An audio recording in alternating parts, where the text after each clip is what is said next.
Y se está desarrollando en Guayaquil la Cumbre Latinoamericana de Seguridad. Se llama Latinoamericana, aunque también hay participación de España, Francia, Reino Unido e Italia.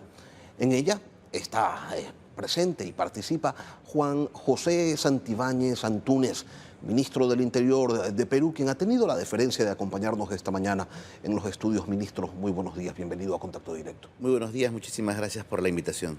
¿Cuál es la pretensión de los participantes de esta cumbre? ¿Qué es lo que se prevé que salga de aquí y para qué le va a servir esto que salga a las sociedades de los países intervinientes?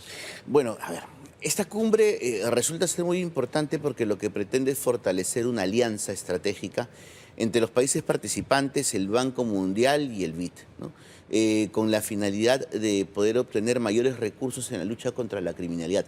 Fíjate, uno de los mayores inconvenientes que tienen probablemente los estados es que cuando se determina una lucha contra el crimen organizado, probablemente la obtención de recursos o el acceso de recursos sea sumamente limitado. Por ejemplo, por mencionarte un caso, en mi país, a mí, como ministro del Interior, me destruyen un patrullero en un operativo, probablemente me demore 6 meses en poder repotenciarlo, recuperarlo. Sin embargo, el crimen organizado lo tiene al día siguiente.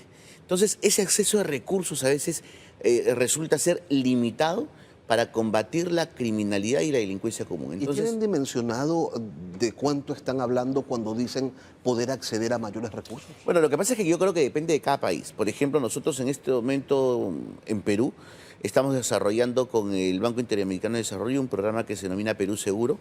Tenemos un presupuesto importante justamente para la compra de adquisiciones de no solamente de logística, sino también de capacitaciones para el tema en la lucha contra la delincuencia común y el crimen organizado. Y entiendo que dependerá de lo que pueda solicitar cada país. Pero hay un fondo, ¿cuánto dinero hay en ese fondo? Bueno, ese fondo justamente se va a estimar a razón de estas reuniones. Por eso es que el Banco Mundial y el BID justamente nos han convocado a todos los países para establecer inicialmente los lineamientos de esta alianza y posteriormente asumo se va a establecer cuál va a ser el monto del fondo que se va a poder manejar. ¿Y qué lleva a los organismos multilaterales a determinar la seguridad como uno de los objetivos en los que se tiene que trabajar? ¿Se dieron cuenta por fin que un país inseguro es un país que no crece económicamente y que por ende no puede satisfacer las necesidades de su gente? Yo creo que la seguridad es la columna vertebral de todo. Sin seguridad no tenemos economía, sin seguridad no tenemos trabajo, sin seguridad no tenemos paz, tranquilidad, un libre desarrollo de los ciudadanos. Y nosotros tenemos que entender que hoy por hoy la delincuencia es transnacional. La delincuencia ya no tiene fronteras. Hoy por hoy puede estar, por ejemplo, el líder de una organización criminal aquí en Guayaquil, pero de repente desarrollar sus actividades criminales en Lima, pero tener a la familia en Buenos Aires. Pero antes no era tan sencillo acceder a recursos de organismos multilaterales para este tipo de asuntos. ¿Qué los hizo cambiar de idea? Lo que pasa es que yo creo que el mayor compromiso hoy por hoy en advertir que si no damos una lucha frontal contra la delincuencia común y la criminalidad organizada, los mercados en cada uno de nuestros países no va a crecer. Ahora, yo quiero ser claro en un punto en concreto. La única forma de atacar a la criminalidad organizada es atacando sus fuentes de financiamiento. O sea, es el principal, yo creo que tiene que ser el principal objetivo. Nosotros como autoridades podemos detener 10 sicarios en un día y la organización criminal al día siguiente va a tener a otros 10. Lo que nosotros tenemos que atacar son las fuentes de financiamiento. La minería ilegal, la trata de personas, el sicariato, la cibercriminalidad. Son cuestiones que son básicas, porque si nosotros no atacamos la maquinita del dinero, simplemente la criminalidad va a seguir funcionando. En el Ecuador de eso se viene hablando desde hace algunos años y sin embargo son pocos los resultados que se han logrado. ¿Qué es lo que lleva a los países a tener claro cuál es el objetivo, a saber cuál es la hoja de ruta, los caminos a seguir y sin embargo no transitar por ellos?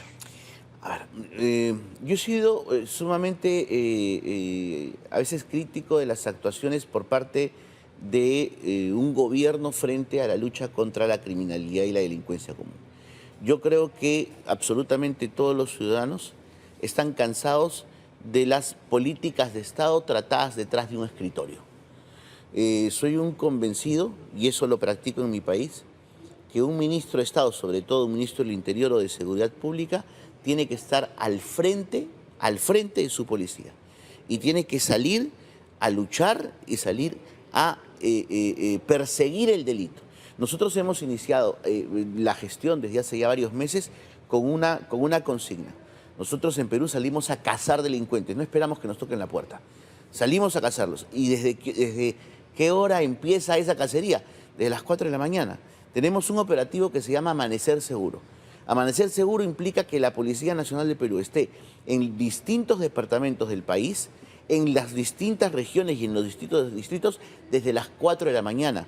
Se suba a los buses, pida documentos, pare taxis, esté en los paraderos, revise celulares de los transeúntes. En las primeras semanas, lógicamente, constituyó una molestia, pero luego se ha instituido como un operativo policial necesario para luchar contra la criminalidad. ¿Que se desarrolla paralelamente en todas las regiones del país? Paralelamente. Paralelamente en todas las regiones. Ministro, porque por ejemplo acá se interviene en zonas concretas y se ataca, por ejemplo, en estos momentos están en la ciudad de Durán con el bloque de seguridad, antes estuvieron en Manta, y es un tema focalizado, y claro, se entiende que cuando el tema es focalizado, pues los delincuentes se van hacia otros lugares en donde se puedan sentir más seguros. Usted me dice que en Perú se ataca en muchos lugares al mismo tiempo. Atacamos en muchos lugares al mismo tiempo. Ojo, también tenemos justamente los operativos focalizados, como son los operativos que se practican contra la criminalidad organizada en Patás, que es un lugar en donde ha explotado la minería ilegal. En lugares donde nosotros tenemos identificados como sensibles, que también resulta ser una estrategia acertada.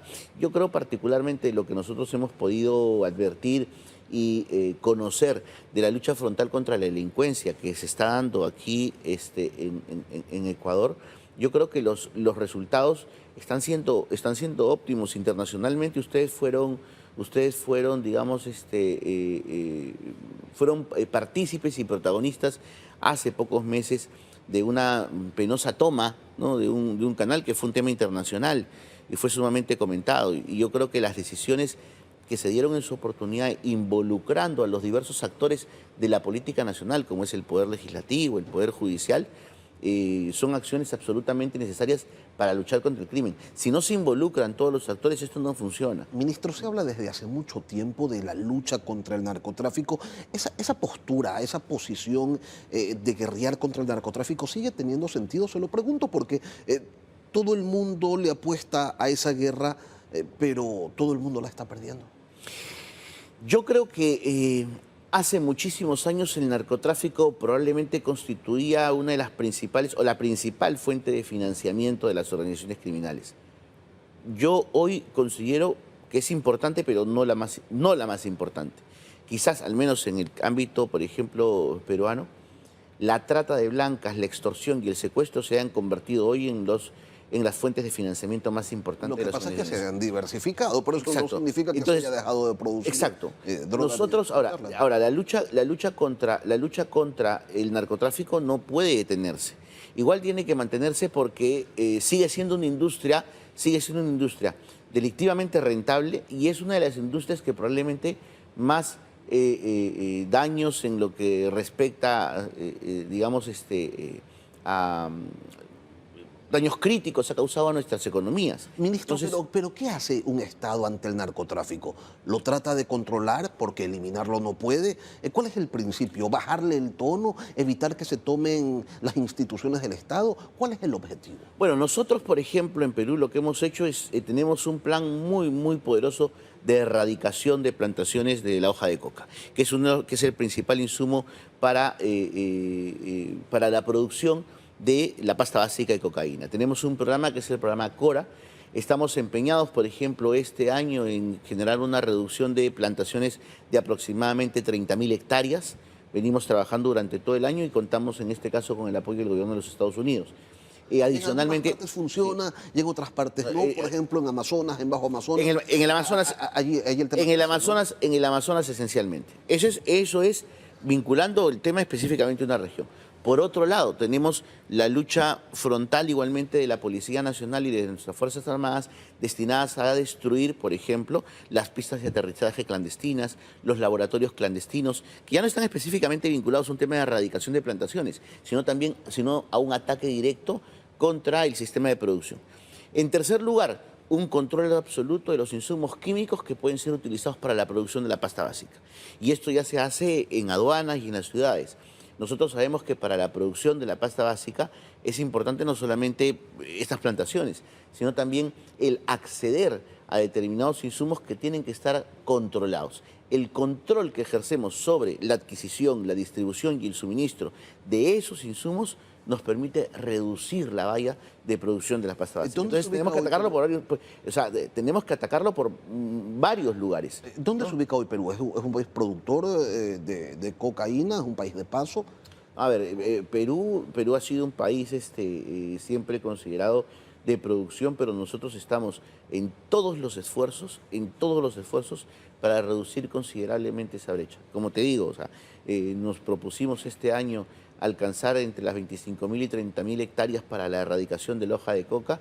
Lo vamos a cumplir. El próximo año la meta será mucho mayor en este caso, con la adquisición por donación de los nuevos helicópteros Black Hawk de los Estados Unidos que vamos a tener para justamente este programa CORA, que es un programa de erradicación de hoja de coca, la hoja que es utilizada. ¿Pero es la erradicación por la erradicación, ministro, o es la erradicación acompañada de programas de sustitución de cultivos y de atención? La erradicación tiene que venir acompañada necesariamente por un programa de sustitución de cultivos y por nuevas formas y nuevas alternativas. Si no, no funciona. Además hay otra cosa. La erradicación tiene que hacerse de manera correcta. Existen algunos países, por ejemplo, que cuando erradican te sacan solamente la planta, pero queda la raíz. Y llegas a los 6 meses y nuevamente está la plantación ahí. Nuestra erradicación es absolutamente distinta. Nosotros erradicamos con un material especial en donde sacamos desde la raíz. No hay forma de que en esa tierra vuelva a crecer ese material. Y esto va acompañado de programas justamente desarrollados por el Ministerio de Economía y el Ministerio también, en este caso de Comercio, de la Producción, de diversas entidades del Estado, que tienen por finalidad incentivar a la comunidad de tal manera que se aparte de esta forma de cultivo y que pueda acceder a distintas formas de obtención de recursos económicos, ¿no?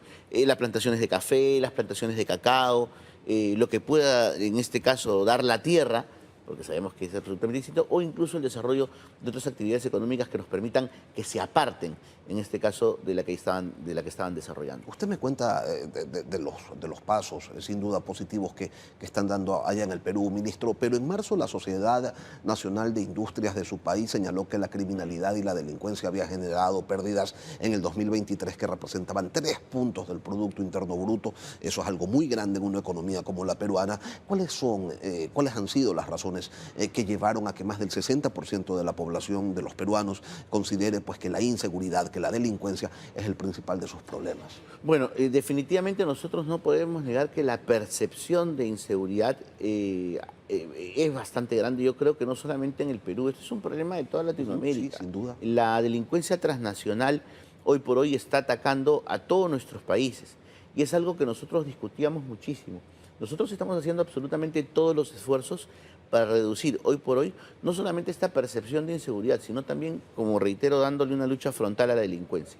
Cuando nosotros asumimos la gestión, advertimos que era necesario, como te comentaba en la parte introductoria de tu programa, que era necesario una mayor participación de las fuerzas policiales. Y el Supremo Gobierno, liderado por nuestra Presidenta Constitucional de la República, la doctora Dina Boluarte, tomó decisiones sumamente importantes que son necesarias para una lucha frontal contra la delincuencia. Por comentarte una de ellas. Primero, nosotros no podemos enfrentar a la delincuencia si no tenemos un equipo humano absolutamente comprometido. La señora Presidenta de la República, después de 12 años, ha anunciado el aumento de sueldos del personal policial. Después de 12 años. Segundo, no podemos afrontar una lucha contra la delincuencia si no tenemos a una policía modernizada. Se ha anunciado ya la modernización de la policía, no solamente con la adquisición de nuevos equipos logísticos, sino también la modernización de los locales policiales, las comisarías, los frentes policiales y además el tema de recursos humanos, porque estamos prontos a iniciar un proceso de reestructuración de recursos humanos por el cual pasaremos a la situación de retiro a casi 800 efectivos policiales que a criterio del gobierno ya no tienen mayores expectativas dentro de la institución para darle lugar a los jóvenes justamente que puedan continuar con el trabajo. Tercero, un compromiso absoluto con la ciudadanía en una persecución total del delito. Nosotros en el año 2023 tuvimos aproximadamente 206.000 intervenciones en flagrancia delictiva, con más de 206.000 detenidos. Penosamente, aproximadamente entre el 6 y 7% solamente está en prisión. ¿Cuál fue el problema? El problema no fue la policía, el problema fue el Ministerio Público. Ahora, el Ministerio Público, que en realidad no formuló sus requerimientos. Es más, en este momento estamos en una crítica sumamente dura con el Ministerio Público, porque nosotros sostenemos que como policía nos encargamos de la ubicación y captura de determinados delincuentes, y cuando llegan al Ministerio Público o a las fiscalías, es la fiscalía la que no cumple su rol constitucional y la que no formula requerimientos o finalmente deja en libertad a determinados delincuentes. Que creo, conversando ayer con los ministros, creo que es un problema latinoamericano. Sí, ¿no? Ministro, brevemente quisiera que nos comente cuál es la colaboración, cuál es en la práctica la complementación que existe entre el Ministerio del Interior ecuatoriano y el Ministerio del Interior peruano. ¿Cruzan información, desarrollan operativos conjuntos? ¿Qué hacen? Sí, justo eso es algo que nosotros necesitamos fortalecer. Ya lo estamos practicando, pero es importante continuar con esta línea de colaboración.